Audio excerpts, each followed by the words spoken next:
Hello, we're going to do some numbers. We're going to play with some numbers and find out a lot about them. Now, this is just the first step. There are lots of things you can go from here. If you're 4 or 5, then we're just going to play with some, I'm going to play with some chickpeas. Or you can play with discs, or you can play with dots or pebbles. You can play with whatever you want. And then, if you're a little bit older, if you're maybe 6, maybe nearly 7, you could go look at the activity pack, which I have put in the description, and you can go to the next bit and just see how far you can get down those activities. We're going to start, this one's just all about chickpeas.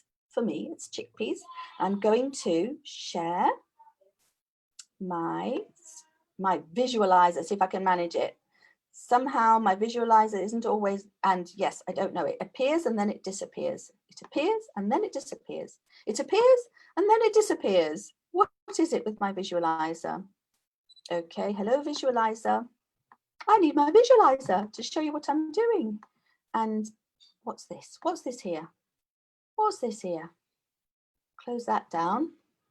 There it is, it's right there. What's the problem? That's my visualizer. And now it appears. It's a mystery.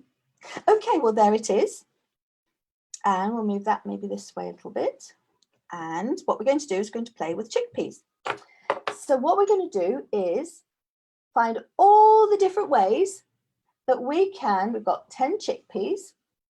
1, 2, 3, 4, 5, 6, 7, 8, 9, 10. Now, one of the things you can do is something I was doing with my little friend Holly, is make little squares and draw pictures on them and have your own special little cards that you can make. You can make whatever you want to make that you're going to count. And the idea is we're going to find all the different ways that we can put 10 chickpeas or 10 little toys or 10 little pictures that you've made, that your own special pictures, or 10 animals, whatever it is, it's 10. And then all the different ways you can put 10, and then we're going to record it.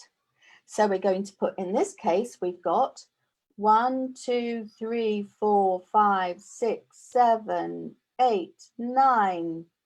Oh, 10, we run out, or we could do 1, 2, 3, 4, 5 twice. Maybe do that. That might be easier. 1, 2, 3, 4, 5. 1, 2, 3, 4, 5. That's 1, 2, 3, 4, 5, 6, 7, 8, 9, 10. And how many do we have in the other one? None?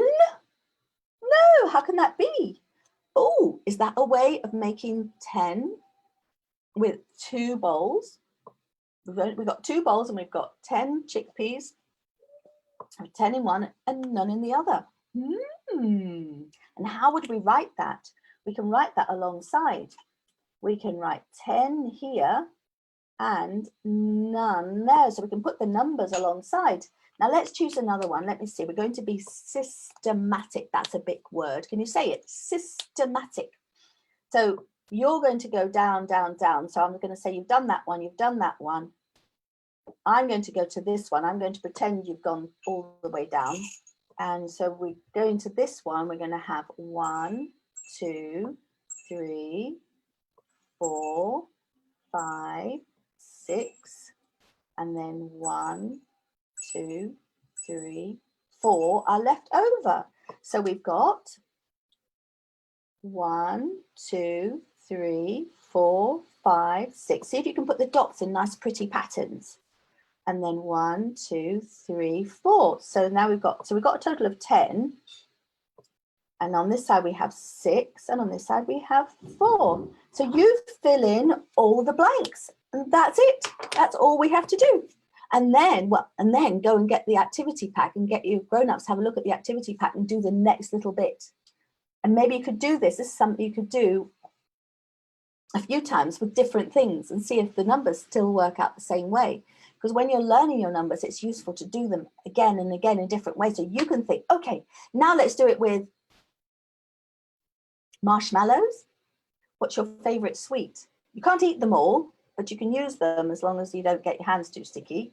Or you could do it with balls in a big, you can have a big bowl, a big bucket, and do it with balls. You think of some amazing things you could do it with, and have 10 of them and put some in one and think, how many am I going to have in the other? And you can play that game. If you put some in, get 10, put some in one, and then think, before you do it, think how many you're going to have in the other one, and that's your game. And keep playing that game over the weekend, and keep playing that game over the summer.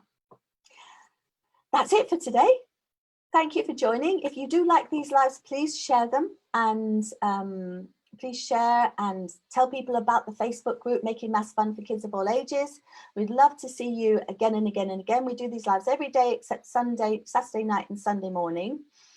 And so we'll be doing the next live for early years on Monday morning at 10 o'clock London time. And you can repeat them all. We've got the YouTube. If you're on YouTube, you can subscribe to our YouTube channels. We've got the Maths Toys YouTube channel where we've got all the activities from Aiming High on those and videos to go with them. Not all of them yet, but there will be. And then that's for the family learning activities. And then on the Bubbly Maths channel, we've got all these lives that come from Facebook. And then we also have activities for soap bubbles and balloons about making maths fun. And also we're starting to cover maths anxiety as well. Thank you for joining us. I'll see you on Monday. Now I've got to end the live, and that's never an easy. Oh, I've been looking at my itty bitty head again. There you go. That's life. I'll work it out sooner or later. Stop sharing, then I can end the live. Thank you so much. Bye-bye.